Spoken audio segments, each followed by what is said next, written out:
Good afternoon, everybody. Welcome to our third issue of Rachel's Poolside Booktalks. Today I have a bit of a focus on some of my favorites, my latest and greatest books. These are things that you could pick up and read in an afternoon a lot of times. They're great for if you're just getting started on YA Lit and you like a shorter book because they still pack a punch. These are great stories told in fewer words. They tend to be more dense and they can be very intense. So I really enjoy these stories. I recommend these authors. They're good authors. And we'll start with one that I really enjoy. This is an author that I always highly recommend, and his name is Alan Gratz. I'm always happy to pick up one of his books off the shelf. So if you see other books by him, I'd highly recommend it, but we're going to read or talk today about Project 1065. So this is Project 1065 by Alan Gratz.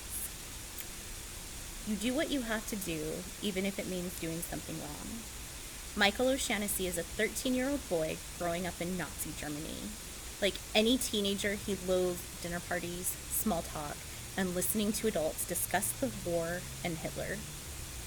Unlike most teens, Michael is a 13-year-old with a secret, because even though he goes to school daily and is part of the Hitler Youth Corps, and he is good at being a soldier, he does everything required of him to move up in the Corps and prove his loyalty to Hitler and Germany. Despite all of this, Michael has a secret. After he leaves home, he leaves the public eye. His family is part of the Allies, and they're feeding information through the Irish embassy they work for to help the Allied forces. Although Michael is just a kid and not actually a spy, he finds himself challenged daily not to challenge the evil that he sees happening all around him. Children are encouraged to turn in their family members for violating any small rule, and boys will beat each other up just to prove their loyalty to the Führer. Michael befriends a new guy at school and protects him from the bullies. As he gets to know his young new friend, he discovers the secret of Project 1065. Michael is determined to somehow get a copy of the plans and pass them on to his parents to send to the Allies. This story keeps you questioning with Michael what you would do if you had to choose between doing what is necessary and doing something wrong. This is Project 1065 by Alan Gratz. This next story is a graphic novel, a comic to some of you. It's a great story, lots of pictures. You can get through it really quickly. I enjoy graphic novels. I think they are some of the best works of literature sometimes, and I've read several favorites. This particular author is very prolific. He has written a whole lot of books. And this is great because this is a rather autobiographical graphic novel, and it tells the story of the author himself, and it talks about mental illness, which is so important. This is Hey Kiddo by Jarrett Krasoska. So, Jarrett, the author himself, has written and illustrated over a dozen different books. With success like this, you might be thinking that he's had a pretty easy life, but you couldn't be more wrong. As a child, he was adopted by his grandparents because of his mom's addiction and how she was always in and out of jail and rehab. His father wasn't in the picture either. Jared never even knew his name until, as a teenager, he saw it written on his birth certificate. His only escape from the darkness is that his life was full of art and drawing, and he threw himself into classes for graphic design, drawing, and basically any other graphic novel type work. His passion for graphic novels pushed him to publish his first book, Goodnight Monkey Boy, in 2001. Jarrett is a great example that it doesn't matter where you come from. All that matters is your drive. And this is Hey Kiddo by David Krasoska. So the next book I really did read in one afternoon, and it left me wanting so much more. It's a complete story. Unfortunately, it's not a series, but I personally enjoyed this book. It's a quick read. You could sit out by the pool and finish it. This is Orbiting Jupiter by Gary D. Schmidt. So, great cover. Got snow in it. Hard to think of on a day like today. I don't know if you can see my snow. It's pretty washed out, but I mean, it's kind of funny because it's gorgeous out. This is Orbiting Jupiter by Gary D. Schmidt. How far would you go for a stranger?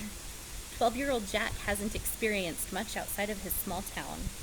His new foster brother, 14-year-old Joseph, has already experienced more of the world than most. Having almost killed a teacher and having a baby girl, Jupiter, Joseph hasn't had the most positive life. As Joseph sees what a good family is, his longing to reunite with his daughter grows stronger.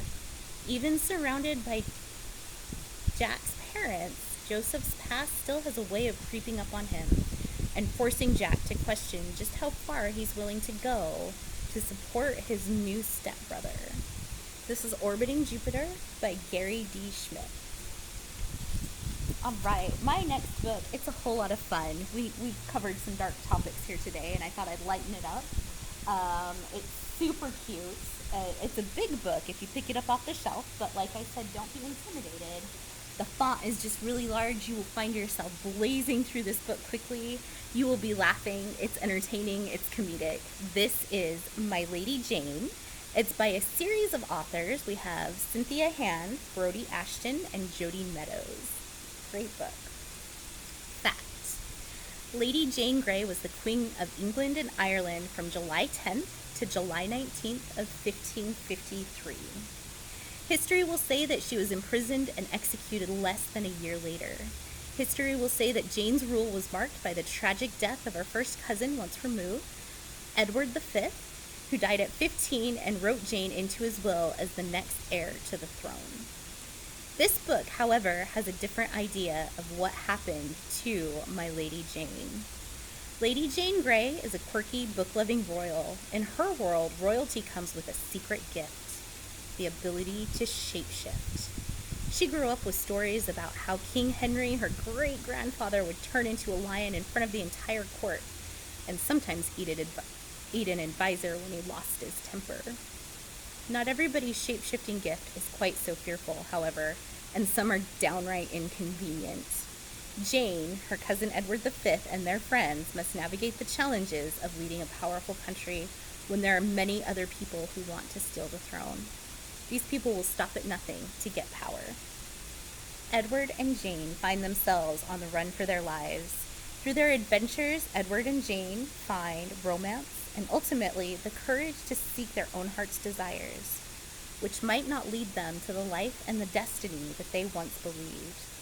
This is a series. This is book 1 in the Lady Jane series, and this is My Lady Jane by Cynthia Hand, Brody Ashton, and Jody Meadows. So for my last book today, as it says right across the cover, it is also a movie. It's available on Netflix. This is All the Bright Places by Jennifer Niven. So here we go, All the Bright Places by Jennifer Niven.